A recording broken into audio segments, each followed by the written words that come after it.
Buenas noches.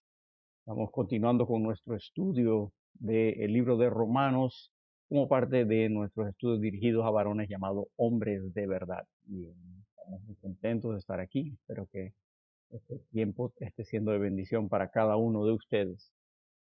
Y en esta oportunidad vamos a estar estudiando Romanos capítulo 5, versículos 1 al 11. Y antes de entrar propiamente dicho en el tema de lo que vamos a ver en esta noche. Ciertamente queremos hacer un pequeño repaso de lo que hemos visto hasta ahora. Romanos se divide nítidamente en dos mitades. Capítulos 1 al 8 es la revelación de la justicia en la salvación.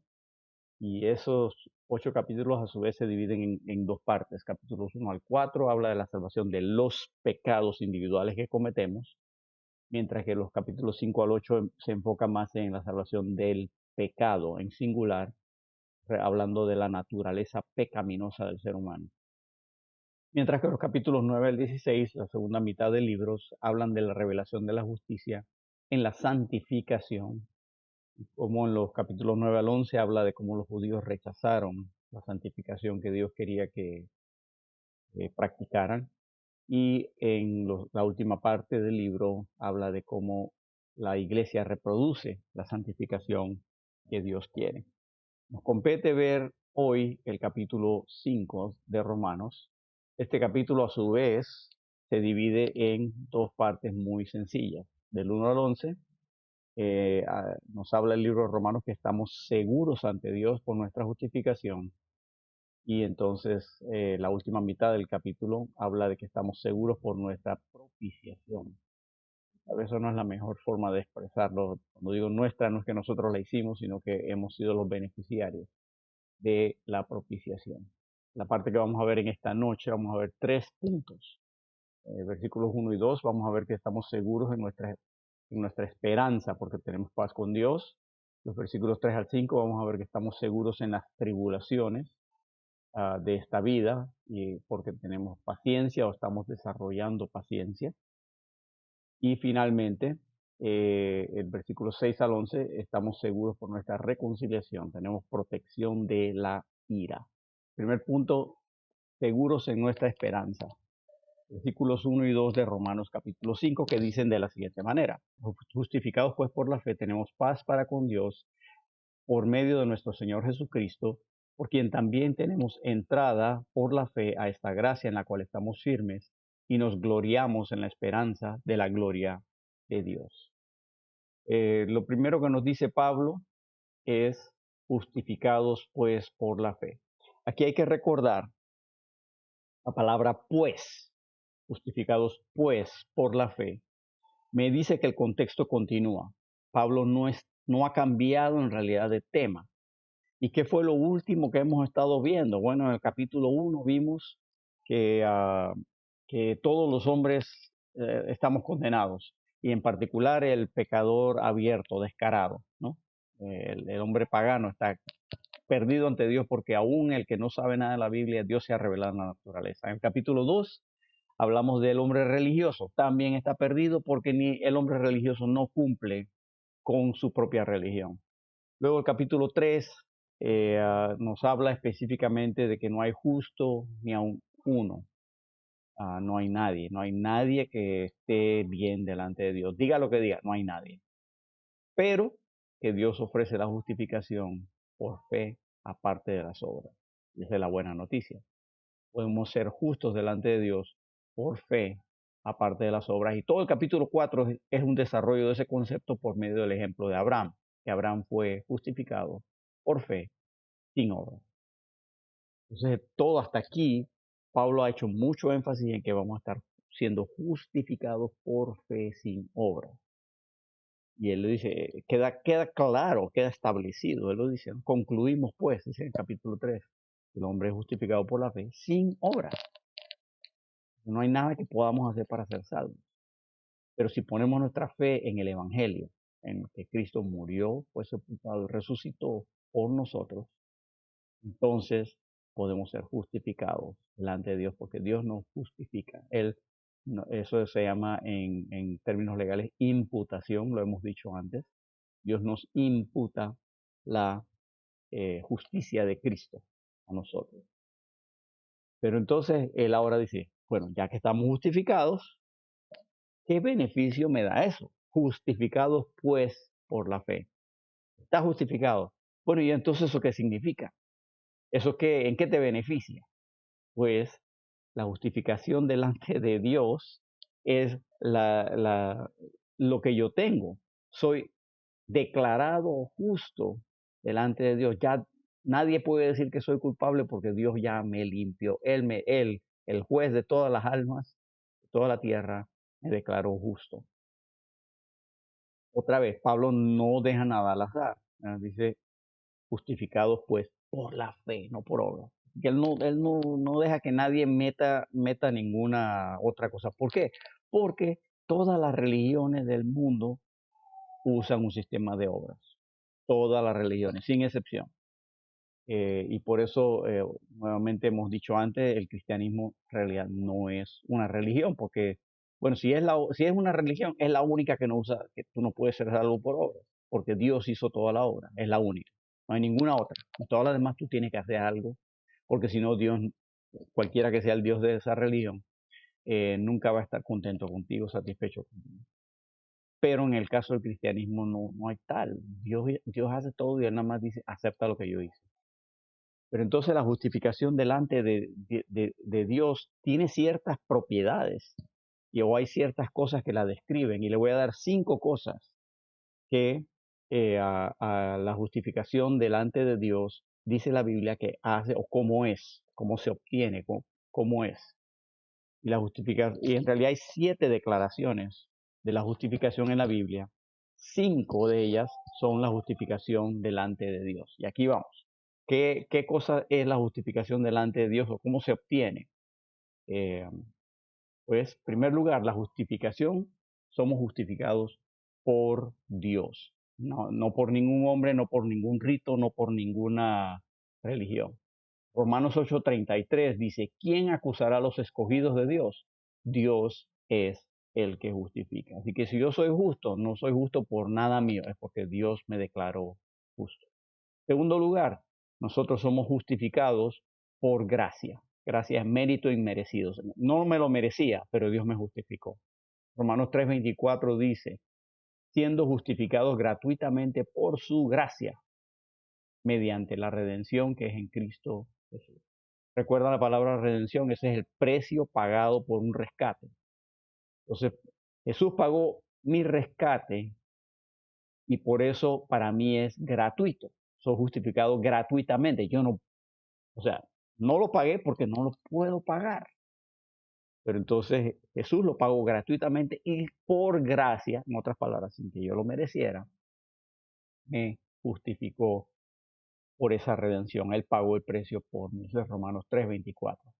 También nosotros somos justificados por la sangre de Cristo.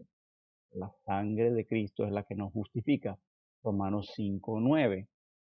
Dice, pues mucho más, estando ya justificados en su sangre, por él seremos salvos de la ira. Estamos justificados en su sangre, por él seremos salvos de la ira. No podemos quitar el efecto de la sangre de Cristo. ¿Por qué es así? Porque fue la sangre de Cristo la que borra, la que limpia, la que lava los pecados. ¿Verdad? La sangre de Jesucristo, su Hijo, nos limpia de todo pecado. Esa sangre tiene algo especial. No hay nada que se pueda comparar en este mundo porque esa sangre no es de este mundo. Entonces, y eso lo digo porque hace unas semanas, ¿verdad? Vimos como un pasaje, por ejemplo, en Colosenses, en las versiones modernas de la Biblia, eliminan la sangre. Hay pastores hoy día que no tienen mucho énfasis. Digo pastores, seminarios o institutos de portales de educación superior teológica que ignoran la sangre. Ya la sangre de Jesucristo, su Hijo, nos limpia de todo pecado. Si no fuera por la sangre de Cristo, nada podemos hacer. Y no lo digo en un sentido místico o supersticioso. Es un hecho histórico. Jesús ofreció su sangre en un altar que está allá en el tercer cielo, dice el libro de Hebreos, o sea, un tabernáculo que está allá en los cielos. Jesús entró y ofreció su sangre allí. Yo no sé cómo lo hizo, yo no entiendo todos los detalles porque hay algunas cosas que la Biblia no nos dice con precisión, pero todos esos sacrificios que vimos en el Antiguo Testamento, donde el sacerdote entraba y presentaba la sangre de esta forma y la rociaba aquí y allá, eso era un cuadro de lo que Jesús iba a hacer luego de la cruz. Entonces, y de hecho ya lo hizo, porque ya ese sacrificio pasó. Tenemos tiempo de entrar en esos detalles, también es fascinante, es muy, muy interesante. Dice también la Biblia que somos justificados por la resurrección de Cristo. En Romanos 4:25 dice, el cual fue entregado por nuestras transgresiones y resucitado para nuestra justificación. En otras palabras, Jesús cuando Él resucita, Él demostró que había vencido a la muerte y al pecado. Porque Él venció, yo puedo vencer también. Porque Él resucitó para vida nueva, yo puedo resucitar para vida nueva. Y finalmente, la justificación delante de Dios es que somos justificados por la fe. Romanos 5:1 que acabamos de leer. Justificados pues por la fe, tenemos paz para con Dios. La fe es la que lo justifica, no obra. Les dije que son 7 cosas las que dice la Biblia en cuanto a la justificación. 5 son la justificación delante de Dios. Eso son cosas internas. Eso no necesariamente se ve, es algo interno. Dios me justifica por su gracia, ¿verdad? Dios lo hace por la sangre de Cristo, por su resurrección y por la fe. Pero las otras dos hablan de la justificación delante de los hombres. Estas son las cosas que los hombres ven y por las cuales yo manifiesto que he sido justificado. En otras palabras, estos sí son mis obras. Otra vez, la obra no es la que me justifica, la obra demuestra que yo he sido justificado.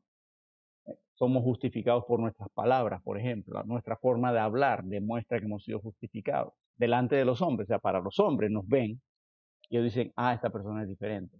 Mateo capítulo 12, versículo 37 dice, porque por tus palabras serás justificado y por tus palabras serás condenado. Que los hombres me ven y por mi forma de hablar se dan cuenta que soy diferente. Yo no sé si eso le ha pasado a usted, que usted está en algún lugar público y a mí me ha pasado esto, que yo oigo a otra persona hablar y nada más con oírlo hablar yo digo, yo creo que esa persona es cristiana, es su forma de hablar. Y tal vez algunos de ustedes, más bien sus palabras los han condenado, entre comillas, en el sentido de que sus palabras niegan que usted es cristiano. Eso es problemático. Y lo digo como alguien que ha caído en eso. He tenido ese problema también. Por eso trato de medir mis palabras, pero no siempre con éxito. La otra cosa es que somos justificados por nuestras obras, lo que hacemos.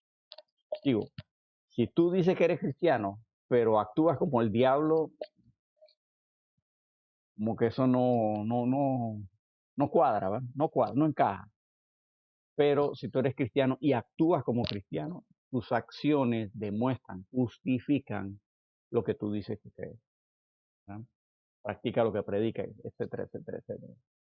Entonces, bien, volviendo al versículo, dice, justificados pues por la fe, versículo 1 de Romanos 5, justificados pues por la fe, tenemos paz para con Dios. Eso es interesante esa frase, paz para con Dios, porque hay dos tipos de paz que la Biblia nos habla cuando tiene que ver con nuestra relación con Dios. La primera es esta que vemos aquí, la paz para con Dios, de Romanos capítulo 5. Esta es la paz, como que la paz que se declara después de una guerra. Esta es la paz para con Dios. Ya no hay conflicto, ya no hay pelea, ya no hay desavenencia. El hombre sin Cristo está en guerra contra Dios, es enemigo de Dios. Vamos a hablar de eso cuando lleguemos al versículo 10. Pero el hombre con Cristo, ahora esa guerra ha terminado y estamos en paz. Ya no hay conflicto. Esa paz la ganó Cristo una vez por todas por su sacrificio perfecto, ofrecido para la redención de nuestros pecados y para la propiciación delante de Dios por lo cual es posible nuestra reconciliación con Dios. Nosotros podemos ser reconciliados con Dios porque ahora tenemos paz. Ya no hay guerra, tenemos paz para con Dios. No hay guerra entre nosotros. Mira lo que dice Colosenses 1:20. Y por medio de él, de Jesús, reconciliar consigo todas las cosas, así las que están en la tierra como las que están en los cielos, haciendo la paz mediante la sangre de su cruz. Jesús ganó esa paz para que ya no hubiese guerra entre nosotros, entre Dios y nosotros. Porque nosotros estábamos en guerra con Él, no tanto Él con nosotros, no nosotros con Él. Pero Jesús, con su sacrificio, Él busca reconciliar consigo, o sea, con Dios, todas las cosas, así las que están en la tierra como las que están en el cielo, y hacer la paz. Y estamos con Cristo, hemos sido justificados y tenemos paz para con Dios. Ese es un tipo de paz que vemos en la Biblia. El otro tipo de paz es la paz de Dios. Y la primera paz, la paz para con Dios, esa es permanente. Eso tiene que ver con nuestra posición. Tenemos una posición de que ya no estamos en conflicto con Dios, estamos reconciliados. Y bueno, hay otras cosas, ¿verdad?, que van con eso. La Biblia dice que más a todos los que le recibieron, a los que creen, su nombre es Dios, potestad de ser hechos hijos de Dios. Ahora tenemos una relación diferente con Dios porque tenemos paz para con Dios, porque hemos sido justificados. La otra, la paz de Dios, no tiene tanto que ver con nuestra posición, sino con nuestro estado diario, con nuestra condición, nuestro estado de ánimo, quizá, nuestro ánimo diario. Y la paz de Dios es una paz que puede variar. La puedo tenerla o no tenerla. Si cumplo con los requisitos que la Biblia dice, entonces puedo tener la paz de Dios. Y usted preguntará, ¿cuáles son esos requisitos? Bueno, Filipenses 4, versículos 6 al 7, me dan esos requisitos. Dice, por nada estéis afanosos, sino sean conocidas vuestras peticiones delante de Dios, en toda oración y ruego, con acción de gracia. Ese es el requisito. Por nada estéis afanosos, sino que sean conocidas vuestras peticiones delante de Dios en toda oración y ruego, con acción de gracia. En otras palabras, ora. ¿Quieres la paz de Dios? Ora. Versículo 7. Y la paz de Dios, que sobrepasa todo entendimiento, guardará vuestros corazones y vuestros pensamientos en Cristo Jesús. Y ahí se me fue algo, pero donde no hay ley tampoco hay transgresión. Eso se me fue ahí, no pertenece ahí. No lo voy a poder editar del video, así que ahí se queda. Bien, ¿cuál es el requisito? No estés afanoso, ora. Y entonces la paz de Dios guardará vuestros corazones y vuestros pensamientos. Observa que la paz de Dios guarda dos cosas, tu corazón y tu pensamiento. Y hay dos áreas problemáticas entre los cristianos de hoy día, es precisamente eso, el corazón, que no se doblega delante de Dios, y los pensamientos, que no están sujetos a la palabra de Dios.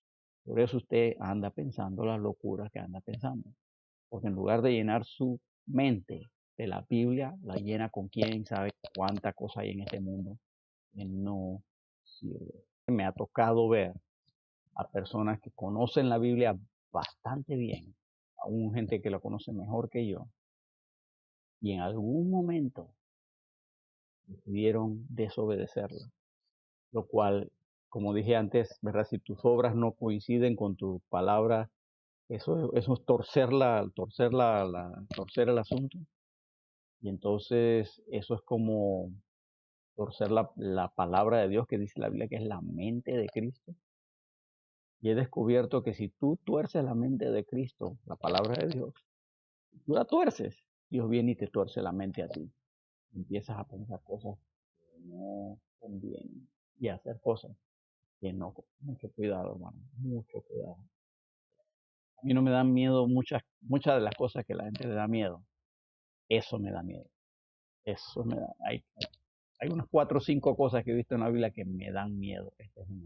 Fíjense nada más el versículo 1 y todo lo que hemos visto. Seguimos leyendo Romanos capítulo 5, que dice en Romanos capítulo 5, versículo 2, dice, Romanos 5:2, por quien también tenemos entrada por la fe a esta gracia en la cual estamos firmes y nos gloriamos en la esperanza de la gloria de Dios. Está hablando, justificados pues por la fe tenemos paz para con Dios, ¿verdad?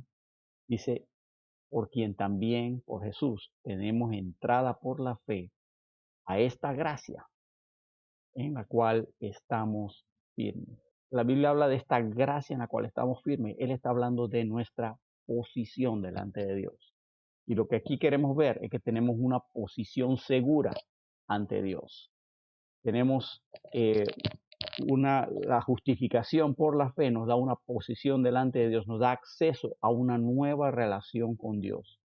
Como lo dice el versículo, dice por quien también tenemos entrada. Eso es una especie de acceso, conexión con Dios que otras personas no tienen. Y con eso no quiero decir que yo soy mejor que nadie, que yo soy más especial que nadie. Mucha gente escucha eso y eso es lo que entiende, pero eso no es mi intención decir eso. Lo que quiero decir es que es un hecho, que si yo recibo la obra de Cristo por creer en el Evangelio, yo recibo eso, yo lo acepto en mi corazón. Acepto, no me gusta la palabra, yo lo recibo, que dice la Escritura, y yo creo, pongo mi fe en la obra de Cristo. Entonces, Dios me justifica y al justificarme me pone en una posición nueva, donde tengo una relación con Él que antes yo no tenía. Y eso me da acceso a Dios.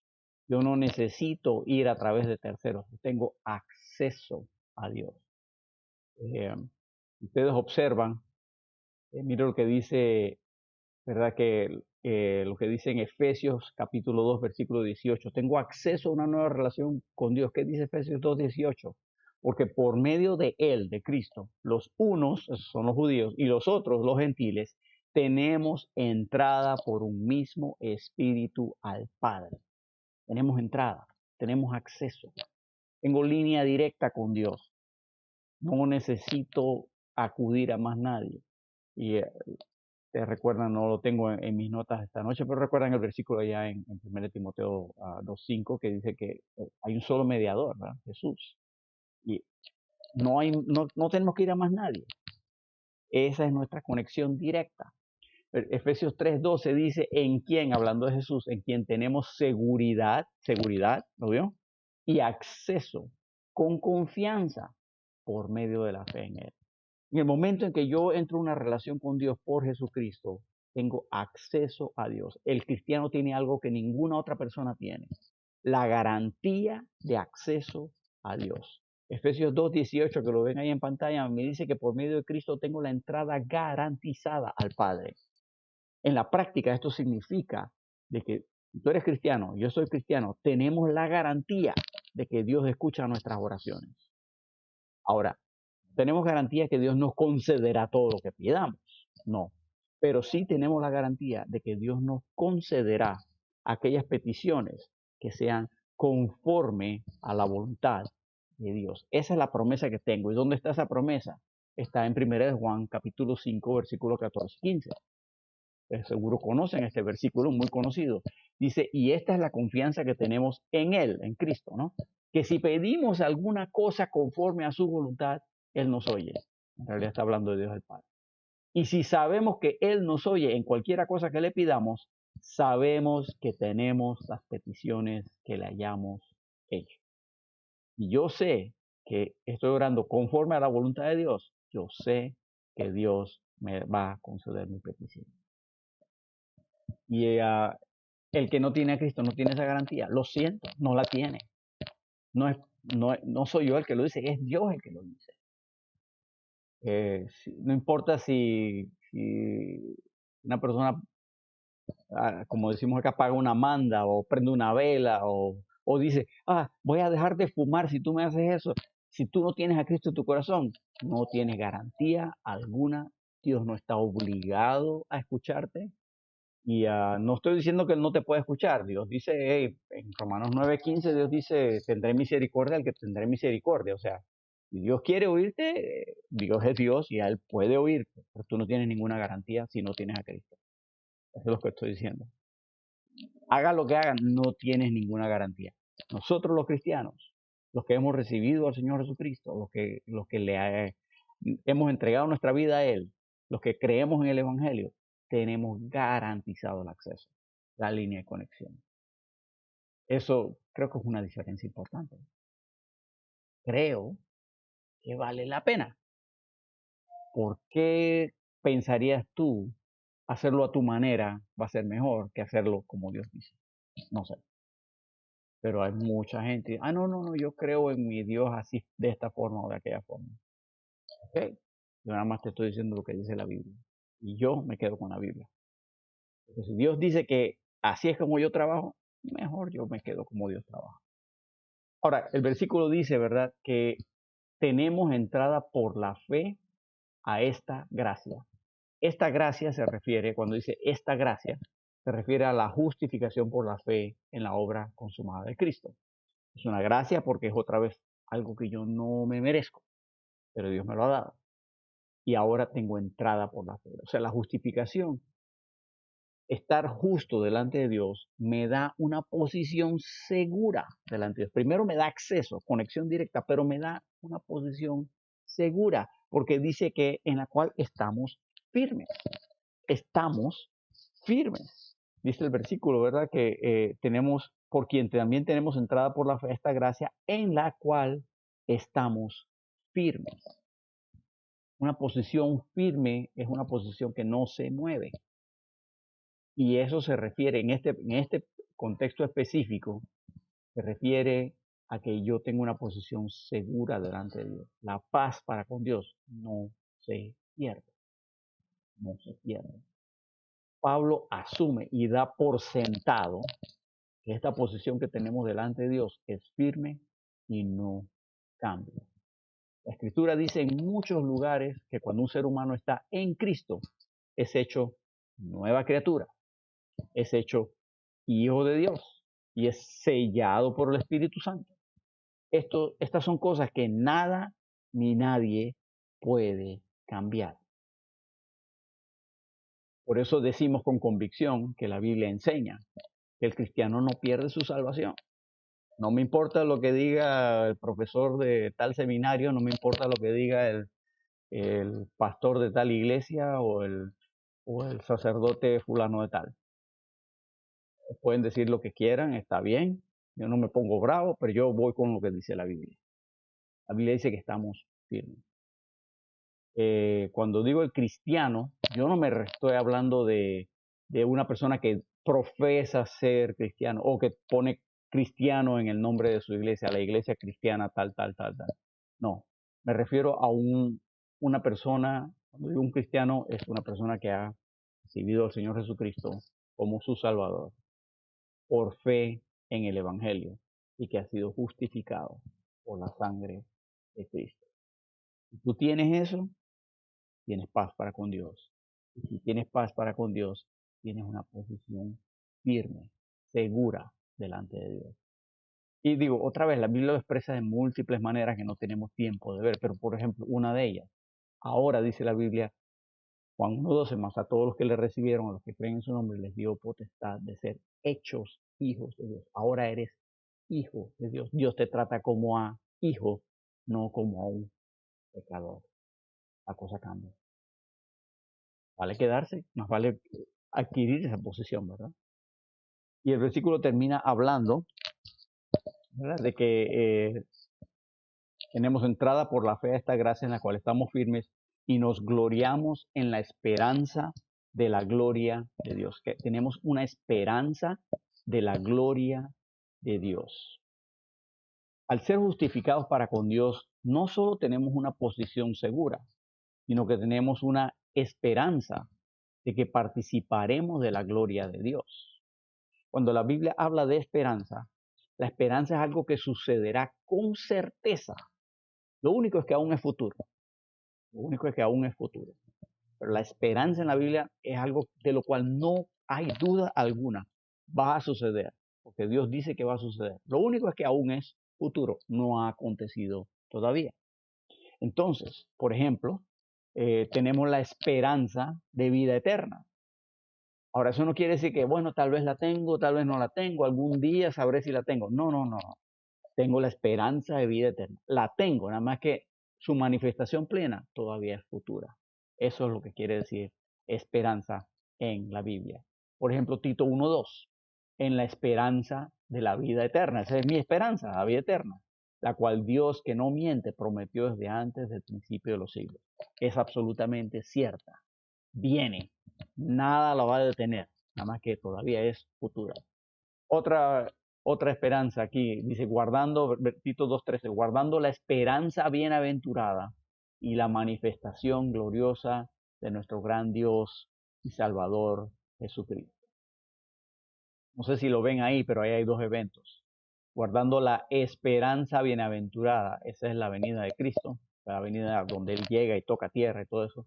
Y la manifestación gloriosa, ese es el arrebatamiento de nuestro gran Dios y Salvador Jesucristo. Es nada más una observación ahí de que cómo la Biblia sutilmente nos da, los pequeños ganchitos de dónde agarrarnos para entender lo que está pasando. La gloria de Dios se manifestó en Jesucristo. Ahora dice en Juan 1:14, dice, y vimos su gloria. Ahora dice Juan, lo vimos. Eh, Nuestra esperanza es de la gloria de Dios, porque nosotros, tú y yo, seremos glorificados con Cristo para ser hechos a su semejanza en su venida. O sea, cuando Cristo venga, nosotros, ahí se manifestará la glorificación, la esperanza de la gloria de Dios, se manifestará por completo y será visible. Por ejemplo, en Romanos 8:17 dice, y si hijos, también herederos, herederos de Dios y coherederos con Cristo, si es que padecemos juntamente con Él, para que juntamente con Él seamos glorificados. Esa es nuestra esperanza de gloria. Cuando Él venga, nosotros seremos glorificados juntamente con Él. Quiere decir que nuestro cuerpo algo le va a pasar. Dice ahí en 1 Corintios 15 que nuestro cuerpo será transformado. Veremos ese versículo más adelante, ¿verdad? Cosas que pasan. Colosenses 3:4 dice, cuando Cristo, vuestra vida, se manifieste, entonces vosotros también seréis manifestados con Él en gloria. Interesante. Cuando Cristo venga y nos arrebate, nos encontramos con Él, la Biblia seremos transformados en un momento, en un abrir y cerrar de ojos, y nosotros seremos como Él. Seremos juntamente glorificados con Él. Interesante. Muchas cosas interesantes que la Biblia manifiesta que van a suceder con nosotros. Y nuestra glorificación, como ya les he estado anunciando, ocurrirá en el arrebatamiento. El versículo que acabamos de leer en Colosenses habla de que cuando Cristo se manifieste, la manifestación de Jesús precisamente es el arrebatamiento. Dice aquí en 1 Corintios 15, 51 y 52. He aquí os digo un misterio, no todos dormiremos, eso significa no todos moriremos, pero todos seremos transformados en un momento, en un abrir y cerrar de ojos, a la final trompeta, porque se tocará la trompeta, y los muertos serán resucitados incorruptibles, y nosotros seremos transformados. El cuerpo será transformado y ahí seremos glorificados, como Jesús es glorificado. Y específicamente, eh, la Biblia lo que dice que nosotros vamos a ser como Cristo, o sea, tendremos un cuerpo semejante al de Él. En 1 Juan capítulo 3, versículos 2 y 3 dice, amados, ahora somos hijos de Dios y aún no se ha manifestado lo que hemos de ser, pero sabemos que cuando Él se manifieste, otra vez como la Biblia es consistente con su vocabulario, cuando Él se manifieste, seremos semejantes a Él, porque le veremos tal como Él es. Y todo aquel que tiene esta esperanza en Él, se purifica a sí mismo, así como Él es puro. Cuando Él se manifieste, seremos semejantes a Él. Muy interesante. Nos ponemos a estudiar el cuerpo de Cristo después que resucitó. Podemos sacar algunas conclusiones de cómo será nuestro cuerpo cuando Él venga por nosotros y seamos transformados. Tenemos una paz segura, tenemos una posición segura y tenemos una promesa segura. No hay más enemistad con Dios. Estamos en paz con Dios. Para con Dios tenemos paz. Pero tenemos también acceso a Dios, conexión con Dios. Y tenemos la promesa de que seremos glorificados con Dios. Esa es nuestra esperanza. Por eso, esas son consecuencias de haber sido justificado por la fe. Pero no lo tiene cualquiera. Somos privilegiados, pero no por nada, por nosotros merecerlo. Al contrario, hemos dicho varias veces que no lo merecemos. Sencillamente es que Dios así estableció que Él quiere hacer las cosas. A mí me toca entonces obedecerle y someterme a lo que Él tiene para mí. Entonces, en este momento es un buen momento de reflexión y decir, ¿tienes tu paz para con Dios? Seguro que la tienes. No sé. Los veo a ustedes y bueno, parecen buenos cristianos, pero yo no sé. Solo Dios sabe. Pero entonces, si tienes paz para con Dios, estás usando el acceso a Dios. Digo, tal vez tienes paz para con Dios porque sí, recibiste a Cristo, naciste de nuevo, pero no tienes la paz de Dios porque no estás entregando todos tus afanes a Él en oración y confiando en que Dios va a actuar. Yo no sé, eso es lo que dice la Biblia. Aprovecha el acceso que tienes.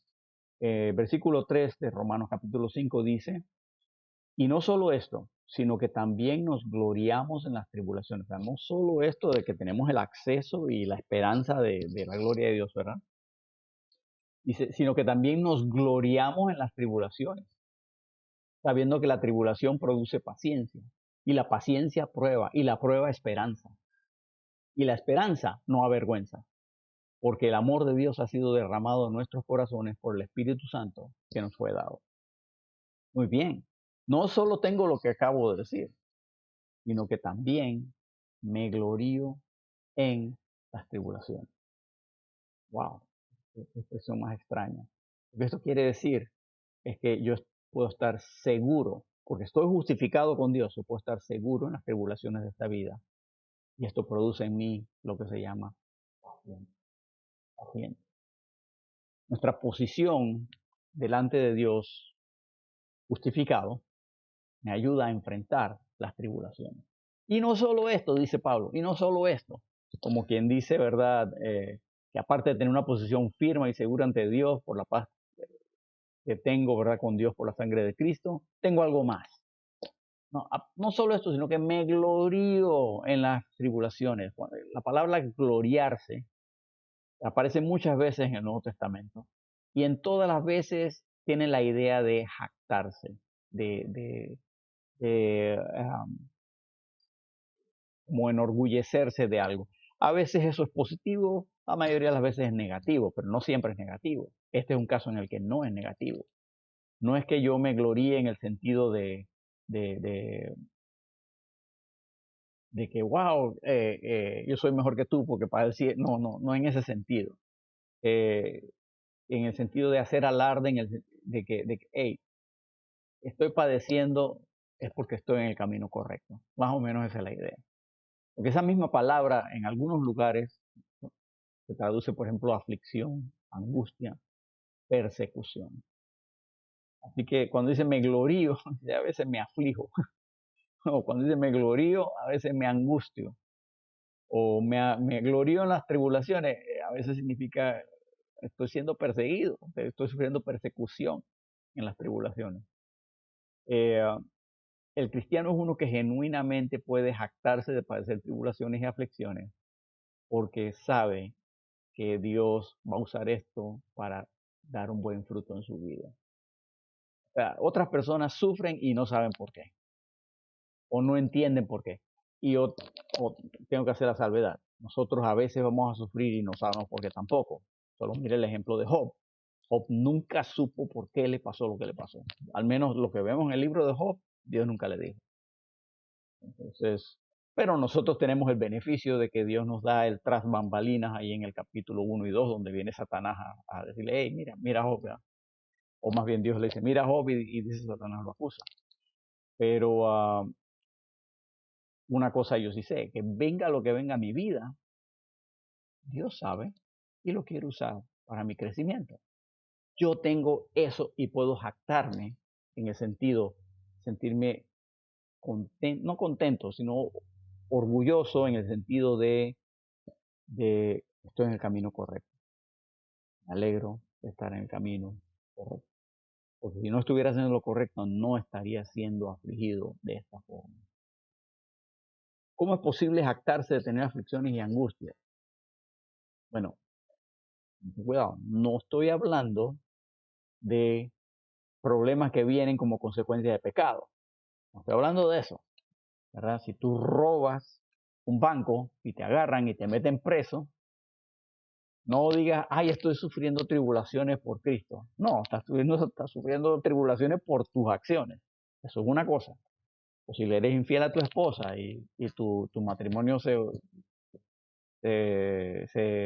bueno, pasa por momentos difíciles. Ay, estamos sufriendo ataques del enemigo. No, no, no, no, no. No fue ataque del enemigo, fuiste tú. ¿Ok? Quedamos claros. No estamos hablando de eso. Cuando digo aflicciones y angustias, ¿a qué me refiero? Yo estoy haciendo lo correcto y vienen problemas a mi vida porque yo estoy tratando de hacer lo correcto.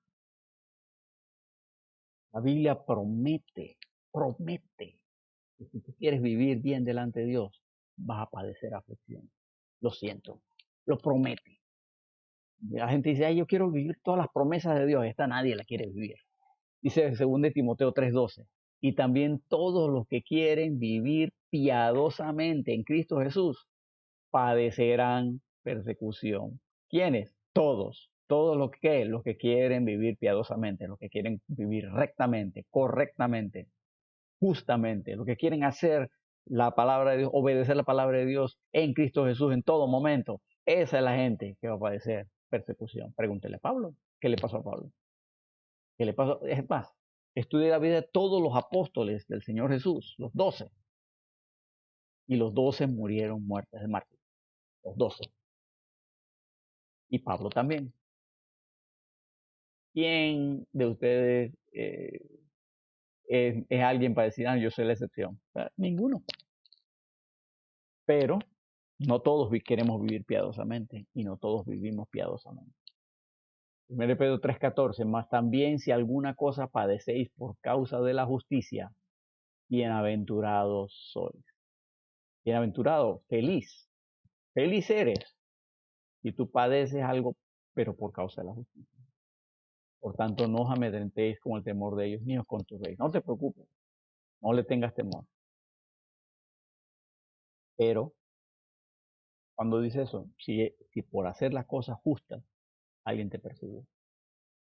Ah, ustedes son cristianos, son salvacuatros, son aleluya, son lo que sea. Ok, búrlate todo lo que quieras. Está bien. Eso viene con el territorio. Ay, pero yo creí que todos mis problemas se iban a desvanecer con yo recibí a Cristo. ¿Quién te dijo eso? Eso es mentira. Según de Timoteo 3:12, exactamente lo opuesto es lo que tú puedes esperar. Entonces, ¿por qué Dios permite esto? Y yo estoy bien delante de Dios, soy justo. ¿Por qué entonces Dios permite que padezca tribulaciones? Déjame decirte por qué. Porque la tribulación produce paciencia. Dice el versículo Romanos 5:3, y no solo esto, sino que también nos gloriamos en las tribulaciones, sabiendo que la tribulación produce paciencia. La paciencia es una palabra importante en la Biblia. Aparece en 31 versículos del Nuevo Testamento. La palabra paciencia, la paciencia, frecuentemente aparece junto con el concepto de esperanza. Tenemos esperanza de que Cristo viene. La paciencia. ¿Por qué? Porque la paciencia habla de sufrir aflicciones por un tiempo, pasar por las aflicciones por un tiempo, esperando un desenlace que Dios tiene preparado. La paciencia me lleva a esperar en Dios, en lugar de adelantarme a Dios y yo tratar de resolver las cosas por mí mismo. La paciencia me ayuda con eso. Y realmente nosotros necesitamos aprender paciencia. Pero el punto es este. Si tú estás pasando por una aflicción que no es por pecado, sino porque Dios lo está permitiendo, Dios quiere producir en ti un fruto. Y empieza con paciencia también. Significa que Dios quiere que tú crezcas. Dios no te va a hacer sufrir nada más por hacerte sufrir. Dios no hace eso. Siempre tiene un propósito y siempre es un propósito bueno. No te dejes amedrentar porque la paciencia a su vez produce prueba. Cuando la Biblia dice la palabra prueba aquí, ese es el versículo 4, ¿verdad? Versículo 3 dice, y no solo esto, sino que también nos gloriamos en las tribulaciones, sabiendo que la tribulación produce paciencia y la paciencia prueba. Cuando la Biblia dice prueba, no se refiere a de que una prueba de que estoy pasando por un momento difícil, es una prueba. No, no, no, no es eso. Sino prueba como en el sentido de demostración, evidencia. Tengo pruebas de que esto es cierto. ¿A qué se refiere eso? Que cuando tú has esperado en Dios y ves que Dios actúa a tu favor en el momento en que Dios decide actuar, entonces tú tienes prueba de que Dios es fiel. Y el día de mañana que enfrentes otra aflicción, ya no estás desesperado. Ya no estás de que, ay, no sé qué va a pasar. Ahora tienes paciencia, porque ya sabes que Dios va a actuar. Y tal vez Dios no actúe como tú querías que actuara, pero Dios siempre actúa para lo mejor. Pero ya tú tienes prueba de que así es. Tienes la convicción, nadie te puede echar cuenta. Y algunos de ustedes dicen, pero yo no me siento así. Ok, me estás diciendo que tú no quieres vivir como Dios manda. Porque si vivieras como Dios manda, tendrías aflicción y eso hubiera producido paciencia. Y de la paciencia te hubiera producido prueba en tu vida. Si tú no tienes esa convicción, eso es lo que me estás diciendo. Y no te estoy juzgando, porque a ustedes yo no los conozco bien. Y a algunos de ustedes ni los conozco. Además te estoy diciendo, es una realidad. Es una realidad. Tú no tienes la prueba. A mí nadie me puede mover. Yo soy una persona, personalmente yo leo muchas cosas y algunas cosas que leo, tengo que confesarle, no son lo mejor, no son la mejor lectura. Otras cosas, si me descuido, me pueden desviar, porque yo leo cosas que no cristianos escriben, porque yo quiero ver cómo piensan ellos. Y quiero entonces buscar la respuesta en la Biblia. Entonces, es algo que yo hago. No todo el mundo hace eso. Es algo que yo hago. Porque me gusta tener respuestas. Porque a mí me hacen preguntas difíciles a veces. Me gusta ver cómo piensas. Si no sé cómo piensas, entonces no sé cómo responder. Y les confieso que algunas veces he estado tentado, ¿verdad?, a desviarme porque se ve atractivo, ¿verdad? Lo que esta persona escribe se ve atractivo hasta que me doy cuenta, espérate, no es bíblico.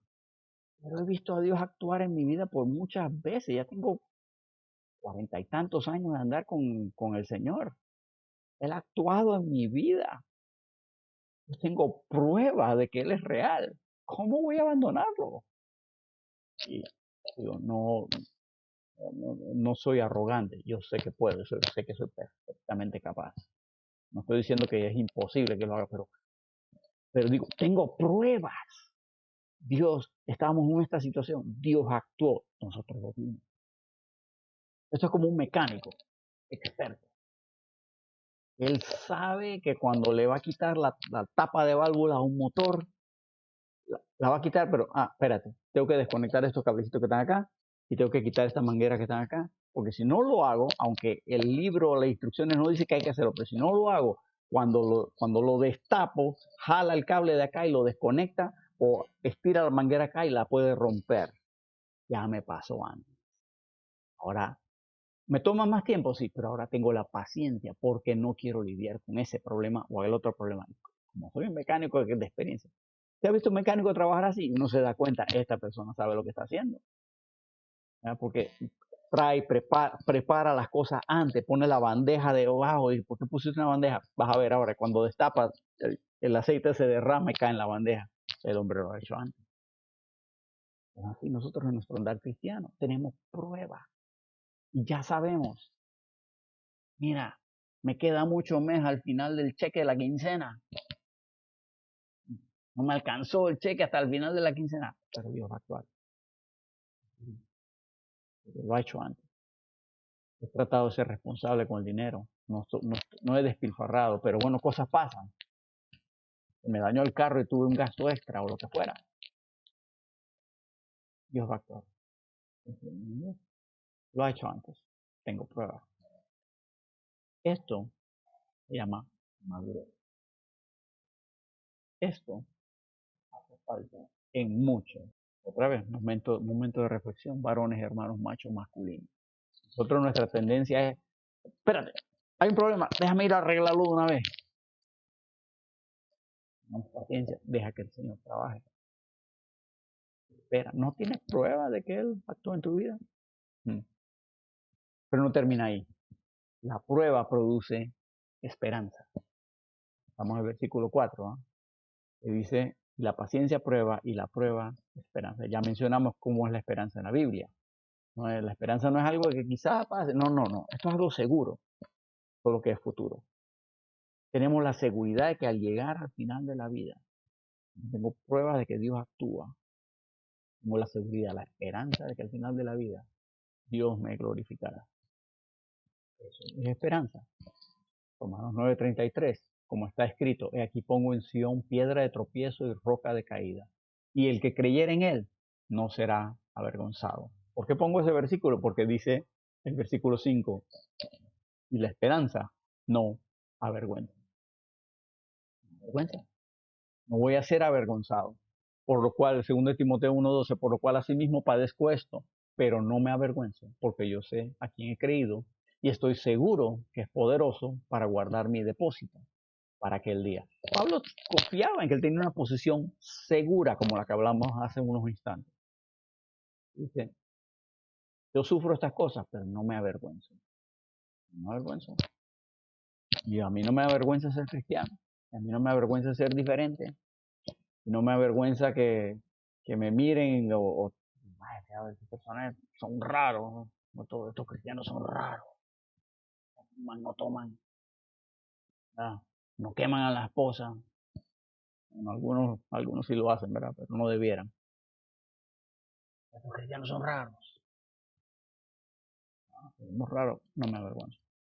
Tengo esperanza. Las tribulaciones producen paciencia. La paciencia produce prueba, demostración. La prueba esperanza y esto no avergüenza. Dios va a cumplir sus promesas y convertirá nuestra esperanza en realidad. ¿Por qué? Porque nos ama.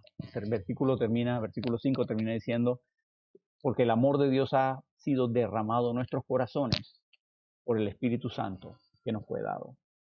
Tenemos la esperanza de que vamos a tener ser glorificados porque Dios nos ama. El amor de Dios ha sido derramado en nuestros corazones. Ya pasó, ha sido derramado.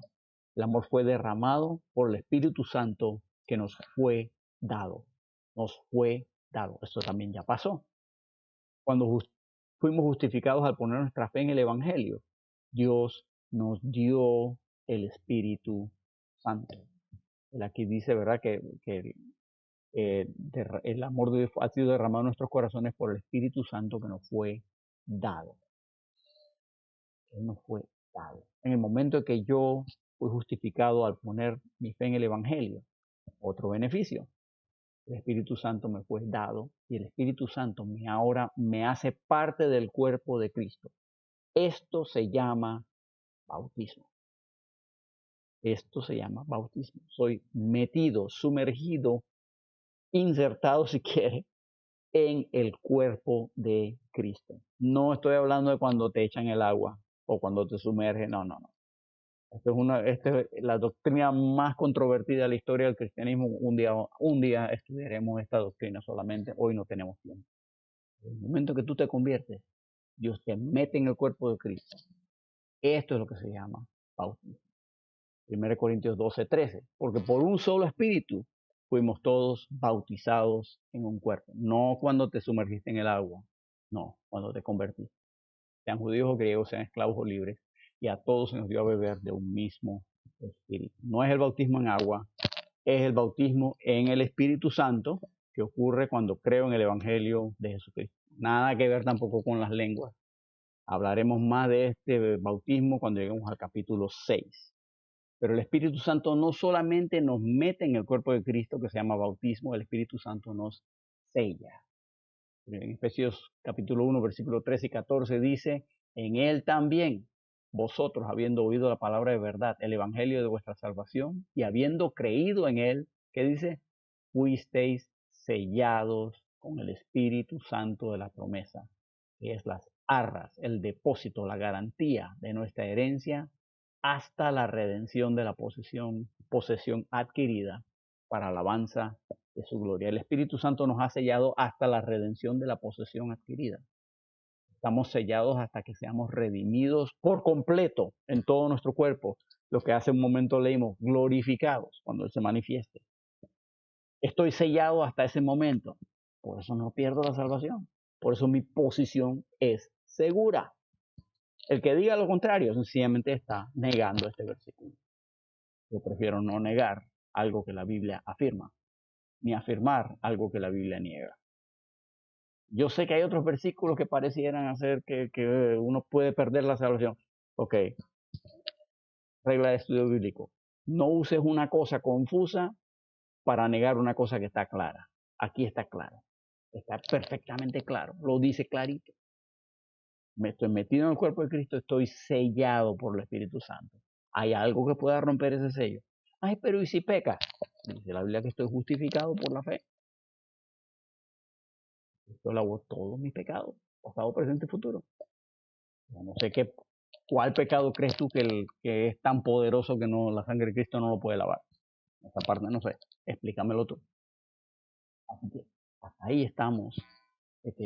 Beneficios que nos da la justificación.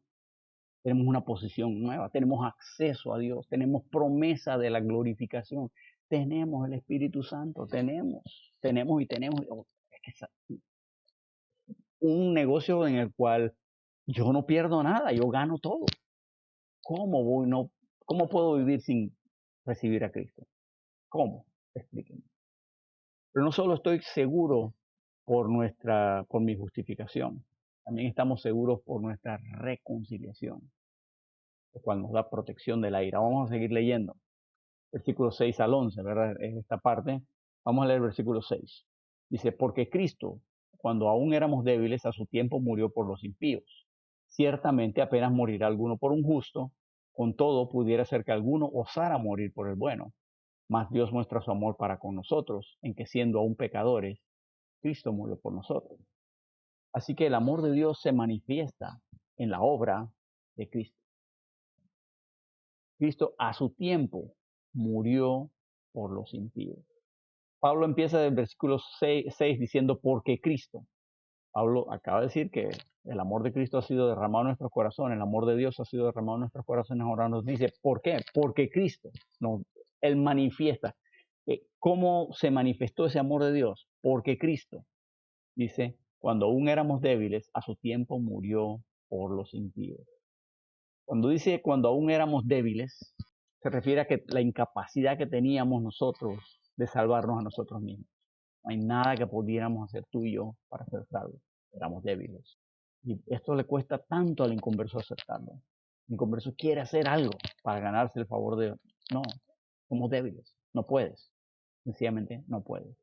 Y el hombre natural dice, bueno, pero es que yo vivo tranquilo, yo no le hago mal a nadie, yo no soy mala gente. Dios dice, tú eres tan pecador como el peor pandillero, o el peor traficante de drogas, o el peor asesino. Los pecados serán diferentes, pero eres igual de pecador, igual de culpable. Pero Cristo a su tiempo murió por los impíos, porque Dios nunca llega antes de tiempo y Dios nunca llega tarde, a su debido tiempo. Gálatas 4:4 dice, pero cuando vino el cumplimiento del tiempo, Dios envió a su Hijo, nacido de mujer y nacido bajo ley. Mucha gente esperó al Mesías, mucha gente en el Antiguo Testamento, ¿verdad? Todos, desde David, desde antes, esperaban al Redentor, al Mesías. Cuando llegó a su debido tiempo, en el cumplimiento del tiempo. Pero Él no solo vino, Él murió por los impíos.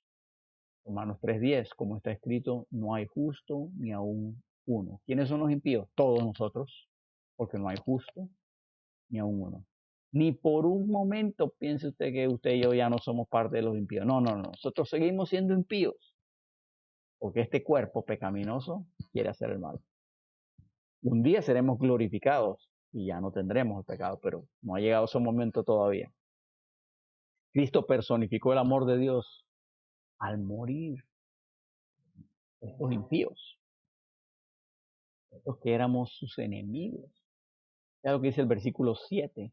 Ciertamente apenas morirá alguno por un justo. Con todo pudiera ser que alguno osara morir por el bueno, o se atreviera a morir por el bueno. Mas Dios muestra su amor para con nosotros, en que siendo aún pecadores, Cristo murió por nosotros. Los versículos 6 y 7 forman una sola idea. Dice, apenas morirá alguno por un justo, o quizá por el bueno. Ha habido ejemplos en la historia en los cuales una persona se ofrece para morir en lugar de otra que estaba destinada a morir. Usualmente la persona que dice, no, no, yo quiero ocupar el lugar de aquella, lo hace por una buena razón, porque piensa que esta otra persona merece vivir, no merece morir en este momento, y yo estoy dispuesto a dar mi vida por esa persona. Cuando los nazis en la Segunda Guerra Mundial invadieron Rusia, allá en 1941, el tamaño del territorio ruso se volvió un problema no había suficientes soldados nazis para patrullar toda el área rusa. Rusia es un país muy, muy grande. Y bueno, no estaban en todo el país, estaban en la frontera, ¿verdad? Pero aún esa frontera era tan extensa que no había suficientes soldados nazis pues, para patrullar en todos lados. Así que había pequeños focos en lugares donde no pasaban mucho los soldados alemanes, donde se organizó, digamos, grupos de resistencia que actuaban como guerrilleros. Ponían bombas aquí o atentados allá. Y los alemanes no podían exterminarlos porque no tenían suficiente gente. Había muchos lugares para esconderse. Un hombre llamado Wilhelm Keitel, que era el comandante de la cúpula mayor de las Fuerzas Armadas alemanes. Él dijo eso, esto es lo que vamos a hacer. Nosotros vamos a matar de 50 a 100 rusos por cada alemán que uno de estos actos terroristas mate. Y eso hacían. Y la resistencia ponía una bomba en una carretera y morían 3 alemanes. Ellos iban al pueblo más cercano y escogían a 300 personas o no sé cuántas. Y usted así, ustedes los vamos a matar aquí mismo. Muchas veces se dio, varias veces, tal vez no muchas, pero varias veces se dio en que alguien decía, no, no, no, no lo mata, yo voy en su lugar. A veces era un anciano que decía, sabes que ya yo estoy viejo, él es joven, yo tomo su lugar, mátame a mí. A veces era alguien que era soltero, decía, no, no, este tipo tiene mujer, tiene hijos, yo estoy soltero, mátame a mí en lugar de él. Y a veces era un padre que decía, ese es mi hijo, no, prefiero que él viva ahí, mátame a mí. Sucedió, eso ha pasado en la historia. Usualmente cuando eso pasa, la persona que se ofrece tiene una justificación para decir, esa persona merece vivir, no merece morir en este momento. Y digo, wow, qué sacrificio, no le resto ningún mérito. O sea, qué cosa impresionante. Pero hagámonos la pregunta, ¿estarías tú dispuesto a morir? No, yo voy en lugar de aquel, pero aquel es un asesino en serie que trató de matarte a ti, trató de matar a tu familia. Diga, no, yo quiero morir en su lugar. ¿Tú harías eso? Me atrevo a decir que no. Yo no lo haría. Yo sé que yo no lo haría. Una persona mala, que tú sabes que es malo, mafioso. Yo quiero morir en su lugar. ¿Quién haría eso? Nadie. Eso fue precisamente lo que hizo Cristo. Ese es el punto de Pablo en este versículo. Nosotros éramos enemigos de Dios. Enemigos de Dios. Versículo 8 es uno de esos versículos eh, uh, increíbles. ¿Verdad? Mas Dios muestra su amor para con nosotros en que siendo aún pecadores, Cristo murió. Siendo bien honestos, el pecador es repugnante para Dios. El pecado lo repugna, lo detesta Dios. Pero Dios murió por nosotros los pecadores en la persona de Cristo. Este versículo de Romanos 5.8 es uno de esos que le llaman el camino de los romanos, donde habla de los pasos para evangelizar a alguien. Y este es uno de los versículos que se usan para eso. Finalmente, avancemos al versículo 9 al 11, que para terminar, que hemos ocupado bastante tiempo, pero quiero terminar. En Romanos 5.9 dice, pues mucho más, estando ya justificados en su sangre, por él seremos salvos de la ira. Otro beneficio de ser justificado es que estoy protegido de la ira, en este caso hablando de la ira de Dios. Pablo concluye su idea. Mira, la idea de Pablo es esta. Si antes cuando éramos pecadores, vea, tienes que leerlo desde el versículo, ¿verdad? 6 en adelante. Si lo lees todo, te vas a dar cuenta que esta es la idea. Si antes cuando éramos pecadores, que éramos enemigos de Dios, alejados de Dios, si antes cuando esa era nuestra condición, Cristo murió por nosotros porque tanto nos amaba, ¿cuánto más no va a ser ahora por nosotros que hemos sido justificados? Digo, si antes cuando era su enemigo murió por mí, ahora que ya no soy su enemigo, ahora que soy parte del cuerpo de Dios, del cuerpo de Cristo, perdón, ¿cómo no va a hacer cosas por mí? ¿Cómo no va a manifestar su amor por mí ahora aún más? Lógico que sí. Por eso dice el versículo 9, pues mucho más, estando ya justificados o en su sangre, por él seremos salvos de la ira. Pues mucho, con más razón, mucho más.